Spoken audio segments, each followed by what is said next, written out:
அனைவருக்குமே வணக்கம். சற்று முன் கிடைத்திருக்கக்கூடிய ஒரு மிக மிக முக்கியமான செய்தி ஒன்று வெளியாகியுள்ளது. சற்று முன் உதயநிதி வீட்டில் புகுந்த அமலாக்கத்துறை இது மாதிரி வந்து பார்த்தீங்கன்னா செய்திகள் வந்து வெளியே இருக்கு. ஸோ அனைவருக்குமே தெரியும் உதயநிதி ஸ்டாலின் அவர்கள் வந்து பார்த்தீங்கன்னா ஏற்கனவே செந்தில் பாலாஜியுடைய வழக்கில் டாஸ்மாக் குடி நிறுவனத்தில் நடந்த ரெய்டின் அடிப்படையில் சதுரடியாக உதயநிதியுடைய பேரும் வந்து அடிபட்டு இருந்தது இல்லையா? ஸோ இந்த 1000 கோடி வந்து பார்த்தீங்கன்னா எங்கே வந்து சென்று இருக்கு அப்படின்ற மாதிரி வந்து பார்த்தீங்கன்னா அமலாக்கத்துறை அதிரடியாக ரெய்டுகள் நடத்தியிருந்தாங்க. இந்த ரெய்டின் அடிப்படையில் 2வது முறையாக நடந்த ரெய்டின் அடிப்படையில் தான் ஸோ அவர்கள் கொடுத்த வாக்குமூலத்தின் அடிப்படையில் உதயநிதிக்கு தான் இந்த அமௌண்ட் அனைத்துமே வந்து சென்றிருக்கு. அதே மாதிரி வந்து பார்த்தீங்கன்னா உதயநிதி நயன்தாரா என்ற பேரில் வந்து பார்த்தீங்கன்னா ஒரு 1000 கோடிக்கு மேலே வந்து பார்த்தீங்கன்னா சொத்துக்கள் வந்து ரிஜிஸ்டர் பண்ணியிருக்காங்க. ஸோ இந்த நிலையில் தான் இப்போ அதிரடியாக உதயநிதியுடைய கதை ஒட்டுமொத்தமாக முடிஞ்சிருக்கு. ஸோ இதை பற்றி இந்த வீடியோவில் நம்ம முழுமையாக பார்க்கலாம். ஸோ அதுக்கு முன்னாடி நம்ம சேனலுக்கு வந்து இப்போ தான் நீங்கள் முதல் முறையாக வந்திருக்கீங்க அப்படின்னா மறக்காமல் நம்மளுடைய சேனலை சப்ஸ்கிரைப் பண்ணி சப்போர்ட் பண்ணுங்கள். ஸோ வாங்க வீடியோக்குள்ளே போகலாம். ஸோ வந்து பார்த்தீங்கன்னா உதயநிதி ஸ்டாலின் அவர்கள் வந்து ஏற்கனவே அவர் வந்து துணை முதல்வர் ஆனதுலேருந்தே ஒரு மிகப்பெரிய பிரச்சனைகள் அவருடைய வாய்க்குழுப்பாலே பார்த்தீங்கன்னா ஸோ அவருடைய இமேஜை வந்து குறைக்கக்கூடிய அளவுக்கு தான் அவர் வந்து பேசி வர்றாரு.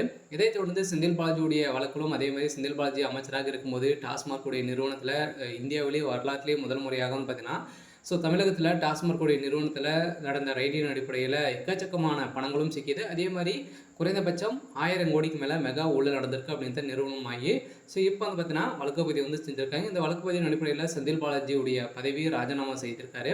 இதைத் தொடர்ந்து திமுக வந்து பார்த்தீங்கன்னா முக்கிய புள்ளி திமுகவுடைய அறிவாலயமே வந்து பார்த்தீங்கன்னா இதில் சிக்கியிருக்காங்க அப்படின்னு தான் ஒரு மிகப்பெரிய டவுட் வந்து பார்த்தீங்கன்னா மாற்றிருக்காங்க. இந்த உதயநிதியுடைய வழக்கை வந்து பார்த்தீங்கன்னா இப்போ சிபிஐக்கு வந்து மாற்றிருக்காங்க. இந்த அமலாக்கத்துறை வழக்கை சிபிஐ மூலமாக வந்து பார்த்தீங்கன்னா விசாரிக்க வேண்டும் அப்படின்ற மாதிரி இப்போ அதிரடியாக நீதிமன்றம் உத்தரவு போட்டிருக்காங்க. இதன் அடிப்படையில் தான் செந்தில் பாலாஜி அவர்கள் வந்து ஏற்கனவே டெண்டர் விஷயத்தில் வந்து பார்த்தீங்கன்னா எக்கச்சக்கமான கோடிகள் வந்து பார்த்தீங்கன்னா 350 கோடிக்கு மேலே வந்து பார்த்தீங்கன்னா அரசுக்கு வந்து இழப்பீடுகள் வந்து செஞ்சுருக்காரு.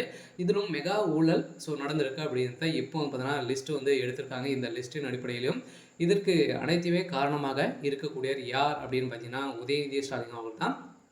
இந்த நிலையில் தான் இந்த டாஸ்மாக் நிறுவனத்தில் நடந்த ரெய்டில் 2வது முறையாக நடந்த ரெய்டில் சிக்கிய விசாகன் அதே மாதிரி வந்து பார்த்தீங்கன்னா திரைப்பட இயக்குனர் இது மாதிரி வந்து பார்த்தீங்கன்னா ஒரு 3-4 பேர் வந்து பார்த்தீங்கன்னா இதில் சிக்கியிருந்தாங்க. இவர்கள் அனைவருமே வந்து பார்த்தீங்கன்னா இப்போ அதிரடியாக விசாரணைக்கு உட்படுத்தியிருக்கக்கூடிய நிலையில் தான் அவர்கள் கொடுத்த வாக்குமூலத்தின் அடிப்படையில் இப்போ அதிரடியாக பார்த்தீங்கன்னா உதயநிதி வசமாக சிக்கிக் கொண்டார். அதெல்லாம் பார்த்தீங்கன்னா உதயநிதி வீட்டில் இன்று காலை வந்து பார்த்தீங்கன்னா அதிரடியாக அமலாக்கத்துறை வந்து ரெய்டுகள் நடத்திட்டு இருக்காங்க. இந்த ரெய்டின் அடிப்படையில் இப்போ ஒரு சில தகவலாக வெளியாகி வருது. எக்கச்சக்கமான பணங்கள் வந்து இதில் வந்து கிடைத்திருக்கு அப்படின்ற மாதிரி இப்போ தகவல் வெளியாகி இருக்குது. பார்த்தீங்கன்னா வருகின்ற சட்டமன்ற தேர்தலுக்காக வயநாம வந்து பார்த்தீங்கன்னா